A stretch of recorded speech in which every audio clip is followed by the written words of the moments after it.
आम सब हाईस्कल शिक्षक दंपति मैंने आम ट्रांसफर प्रक्रिया दीर्घ 6 मास है आमर सान भाई जोटा कि आम सामान विभाग सामान विभाग थी प्राथमिक शिक्षक दंपति बदली होगा किंतु आम हाईस्कल शिक्षक आम बदली सरकार करूना आम अनेक विभाग मंत्री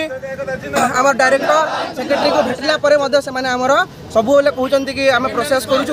एपर्तंत आम कौन प्रकार प्रोसेस होना तेणु आमको सरकार को दाबी करूँ कि आम यथाशीघ्र वर्किंग हाउस हाईस्कल शिक्षक दंपति बदली जल्दी करती सरकार 4000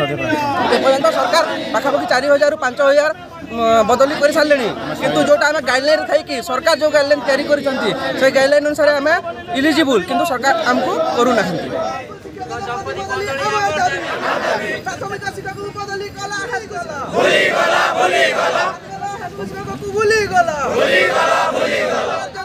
सरकार तुम्हें